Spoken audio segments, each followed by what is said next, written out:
पाकिस्तान ने फिर किया सीजफायर का उल्लंघन। पुंछ और नौशेरा में नियंत्रण रेखा से सटे इलाकों में फायरिंग कर रहा है पाकिस्तान। भारतीय सेना दे रही है मुंहतोड़ जवाब। जम्मू कश्मीर के पूर्व मुख्यमंत्री उमर अब्दुल्ला का आरोप, केंद्र ने राज्य के हालात बिगाड़ दिए हैं। जम्मू कश्मीर कोई जंग का मैदान नहीं है जहां कमांडर को खुली छूट दे दी गई है। जम्मू कश्मीर के उरी में सेना ने मुठभेड़ के बाद 5 आतंकवादियों को मार गिराया। फरार हुए आतंकियों को पकड़ने के लिए सर्च ऑपरेशन जारी। पाकिस्तान अपनी नापाक हरकत से बाज आने को तैयार नहीं। एलओसी के पास सांबा के रामगढ़ में गोलीबारी की और मोर्टार शेल दागे। जम्मू कश्मीर के शोपियां में पुलिस हेडक्वार्टर्स पर आतंकियों ने की गोलीबारी, कई पुलिसकर्मी जख्मी, सर्च ऑपरेशन जारी। कांग्रेस नेता संदीप दीक्षित ने आर्मी चीफ बिपिन रावत को बताया सड़क छाप गुंडा, विवाद बढ़ने पर माफी मांगी। कांग्रेसी नेता मीम अफजल ने संदीप के बयान की आलोचना की। संदीप दीक्षित से पाकिस्तानी सेना प्रमुख कमर जावेद बाजवा की सीमा पर बयानबाजी को लेकर सवाल पूछने पर संदीप ने कहा था कि उन्हें बुरा लगता है जब हमारे सेना प्रमुख सड़क के गुंडे जैसे बयान देते हैं। बेनामी संपत्ति मामले में लालू यादव की बेटी मीसा भारती और दामाद शैलेश को आज आयकर विभाग ने एक साथ पूछताछ के लिए बुलाया। आयकर विभाग के 6 और 7 जून को नोटिस देने के बावजूद पेश नहीं हुए थे दोनों। लालू की बेटी मीसा और दामाद शैलेश पर शेल कंपनियों के जरिए करोड़ों रुपए की काली कमाई कर दिल्ली में फार्म हाउस खरीदने का आरोप। शैलेश और मीसा के सीए राजेश अग्रवाल को गिरफ्तार कर चुकी है ईडी। महाराष्ट्र सरकार 5 एकड़ से कम जमीन वाले किसानों का कर्ज माफ करने को तैयार। दर्ज हुए मुकदमे भी वापस होंगे। किसानों ने आंदोलन स्थगित किया। महाराष्ट्र सरकार की कर्ज माफी के फैसले के बाद किसानों ने मुंबई में आतिशबाजी करके मनाया जश्न।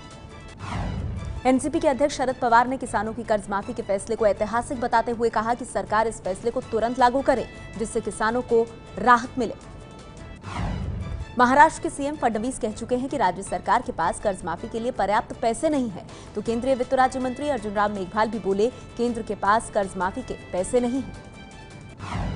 मध्य प्रदेश के सीएम शिवराज सिंह ने खत्म किया उपवास। बीजेपी के वरिष्ठ नेता कैलाश जोशी ने नारियल पानी पिलाकर शिवराज का तोड़वाया उपवास।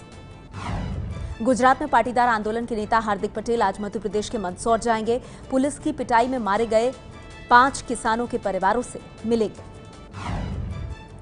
कांग्रेस सांसद ज्योतिरादित्य सिंधिया आज इंदौर जाकर किसान आंदोलन में घायल हुए किसानों से करेंगे अस्पताल में मुलाकात। शिवराज सिंह चौहान के उपवास के जवाब में कांग्रेस नेता ज्योतिरादित्य सिंधिया 14 जून से 72 घंटे के लिए सत्याग्रह पर बैठेंगे। बीजेपी के राष्ट्रीय उपाध्यक्ष प्रभात झा ने राहुल गांधी को पप्पू कहा। प्रभात झा ने कांग्रेस पर लाशों पर राजनीति करने का आरोप लगाया। कन्नड़ संगठनों ने किसानों की कर्ज माफी, महादई नदी जल विवाद में प्रधानमंत्री के हस्तक्षेप की मांग को लेकर 12 घंटे का कर्नाटक बंद बुलाया।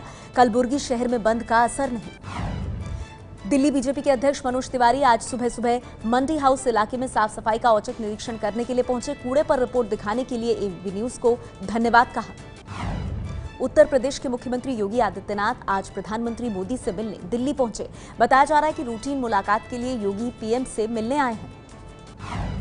नोएडा में समाजवादी पार्टी के पूर्व महानगर अध्यक्ष राकेश यादव के भाई महेश यादव को पुलिस ने गुंडागर्दी करने के आरोप में गिरफ्तार किया। शराब के नशे में पुलिस और डॉक्टर से गाली गलौज करने का आरोप। यूपी के कन्नौज में 2 भाइयों में हुई फायरिंग में दलित युवक की मौत। थाने से चंद मीटर दूरी पर हुई वारदात। हत्याकांड के बाद से शहर में तनाव, आरोपी हुआ फरार। कानपुर में बदमाशों ने पूर्व प्रधान सिराजुद्दीन मंसूरी की गोली मारकर हत्या की। मंसूरी अस्पताल में एडमिट अपनी बेटी को देखकर घर वापस लौट रहे थे।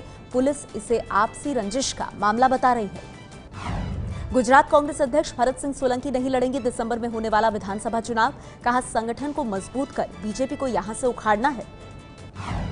यूपी के वाराणसी में जीएसटी के खिलाफ कारोबारियों ने प्रदर्शन किया। कारोबारियों को डर है कि जीएसटी से उनके मुनाफे पर असर पड़ेगा। 1 जुलाई से देश भर में लागू होना है एक टैक्स वाली व्यवस्था GST.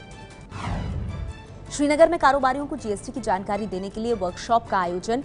Chambers of commerce and industries दे रही है कारोबारियों को जीएसटी की दरों की जानकारी। आईआईटी की परीक्षा में लड़कों ने मारी बाजी। चंडीगढ़ के सर्वेश मेहतानी बने टॉपर, पुणे के अक्षत चुग बने दूसरे टॉपर, दिल्ली के अनन्य को मिला तीसरा स्थान। आईआईटी में आनंद कुमार के सुपर 30 कोचिंग सेंटर का कमाल, 30 में से 30 छात्र आईआईटी की परीक्षा में पास। बिहार के गया के मानपुर पटवा टोली मोहल्ले के 20 छात्रों ने इस बार आईआईटी की परीक्षा पास की। बुनकरों के मोहल्ले से अब तक 300 छात्र इंजीनियर्स बन चुके हैं। पटना की स्लम कॉलोनी में रहने वाले कैबलिन ने आईआईटी की परीक्षा पास कर अपने परिवार का सिर ऊंचा कर दिया। अपने बेटे की कामयाबी से पूरा परिवार खुश है। कैबलिन को 208वां रैंक मिला है। पटना में आनंद कुमार के सुपर 30 के जुड़वा भाई सुमित राज और शुभम राज ने भी आईआईटी की परीक्षा पास कर साबित कर दिया कि मेहनत का फल मीठा होता है। किसान पिता के बेटे ने काफी संघर्ष के बाद यहां तक का सफर तय किया है। हरियाणा के रेवाड़ी में प्रेमी ने प्रेमिका की चाकू मारकर हत्या की। प्रेमिका की हत्या के बाद खुद भी जहर खाकर जान दी। मौके से मिले सुसाइड नोट में प्रेमी ने प्रेमिका पर ब्लैकमेल करने का आरोप लगाया।